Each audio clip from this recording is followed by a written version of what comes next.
Welcome back to part 2 of our water system. It's one of the 5 rainiest Januaries in southern British Columbia since they started keeping records in the late 1800s. There was rain or snow for 30 out of 31 days in January. So far, February is off to a better start. We're almost a week in, and we have had 2 full days with no precipitation. Needless to say, things have been really wet around here. The water tanks are full, but we've had some water issues as well.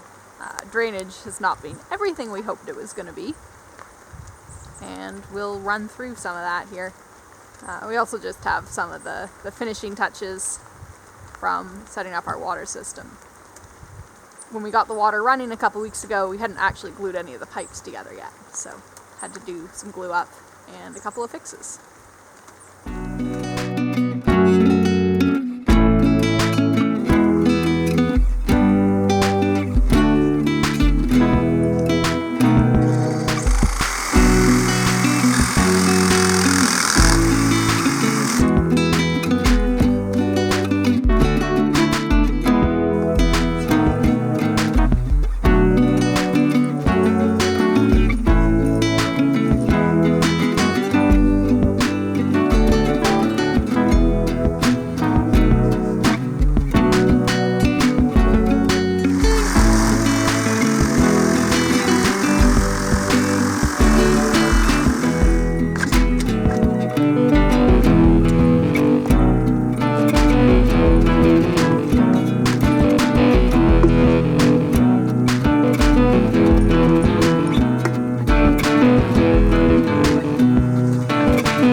I think when we hit water here, this should have been a warning.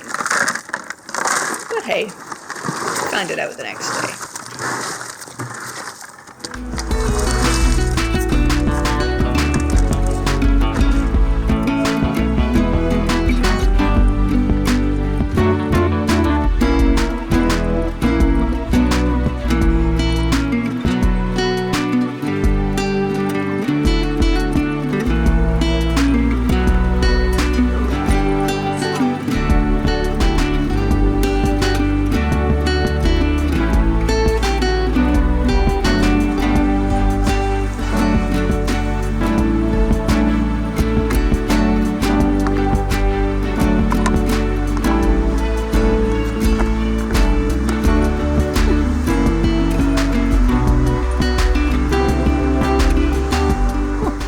Have to build that up a little bit.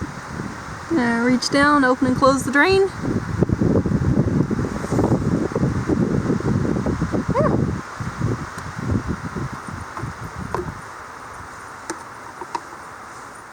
A couple of things have changed under here.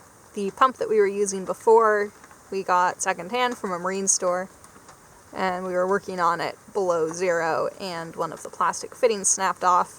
We tried to glue it back together, but it was having none of it. So we actually went out and bought a new pump, which is probably a good thing in the long run.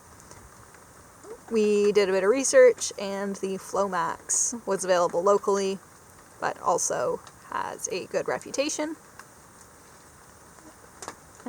So we went with that one. The other thing that's changed down here is this piece of tubing. So before, we had a slightly ridiculous series of elbows getting us from the outflow of the pump into the house on the pressure side. We didn't like it. We were going to lose pressure, but also the chances of blowing the PVC apart at the elbows was a bit too high for us. So we got a nice piece of flexible tubing to put in there instead. Good boy. Uh-huh.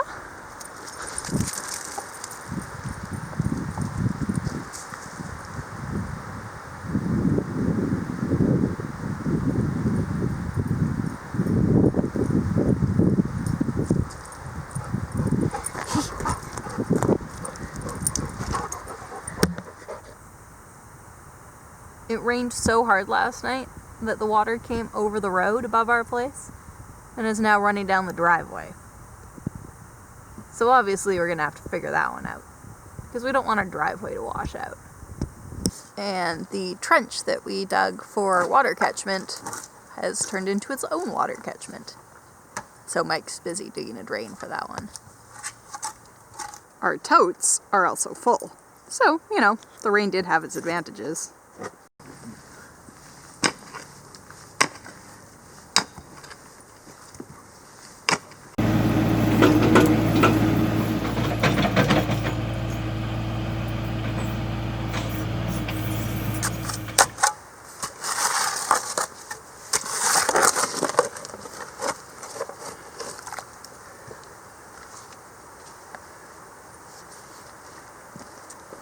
So that should suck up most of it until we get perimeter drain.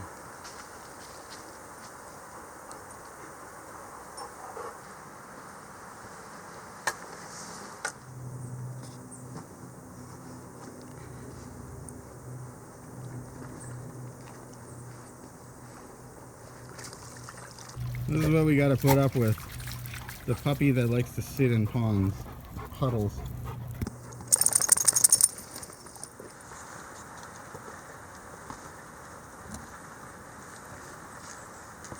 Right, I'm going to stop you here. This is not what we should be doing, but we live in the middle of nowhere, and it's what we have on hand.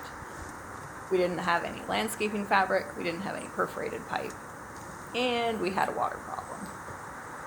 So we will have to redo this. And yes, having to do everything twice is a pain. But we couldn't just leave it the way it was.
For the flooding that was running down our driveway and then started running down the back hill towards our house, we had a couple of options.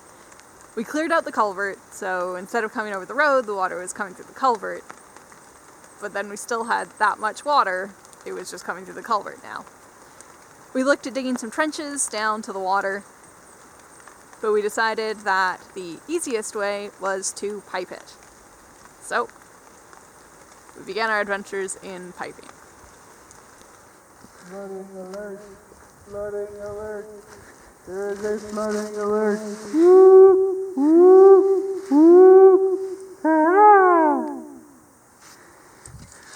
Flood alert received.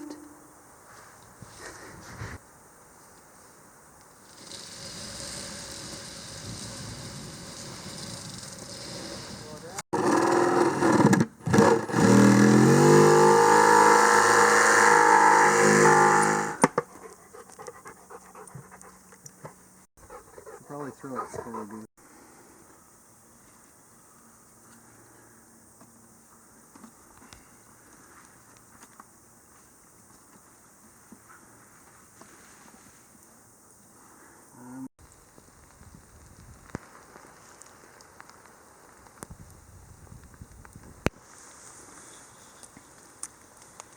Turns out a 5-gallon bucket fits perfectly inside a 12-inch culvert.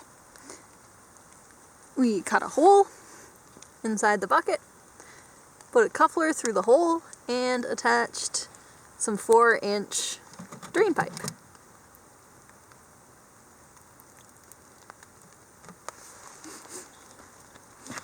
We tightened up the seal with some old rags, namely a pair of pajamas. It's not 100% waterproof, but it seems to be catching most of the runoff.